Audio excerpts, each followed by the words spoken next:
Think back to your last meeting. You speak, and for maybe 12 seconds you stumble. You pause to correct a word, and time stops. The rest of the room moves on instantly. The discussion flows to the next topic, but you stay behind. While the meeting continues, you are still living in those 12 seconds. Hours later, even as you walk to your car, you're still carrying that moment. You keep hearing your own words on a loop, wondering if that pause made you look unsure or if you lost the room's respect. This habit of replaying mistakes happens because your brain is miscalculating how much attention you were actually receiving. It treats your own feeling of exposure as proof that everyone else was focused solely on your performance. This miscalculation creates a phantom spotlight. You start to feel like you're being recorded and archived, which drains your mental energy and makes a minor stumble feel like a permanent record of who you are. It's easy to assume that because you felt exposed, the room was examining you, but your brain is overestimating your role in their internal narrative. Everyone else in that room is equally preoccupied with their own pressures. They aren't acting as active observers of your daily life. They are busy being the protagonists of their own. When your spotlight clicks off, their internal worries take over. One is thinking about an email, another a timeline. A minor stumble feels massive because it affects your standard. To them, it's just a pause. People prioritize their own identity, not yours.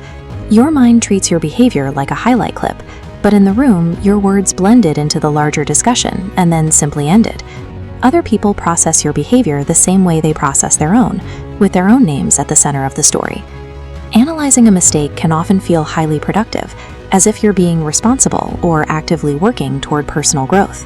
However, replaying a moment without taking any action is just rehearsing regret. The longer you rehearse it, the more significant that one sentence begins to feel. This leads to quiet changes. You hesitate before speaking, edit thoughts mid-sentence, and over-explain basic points. You adjust your behavior to avoid a non-existent spotlight, becoming a safe version of yourself that eventually blends completely into the background. The real cost of this miscalculation is contraction.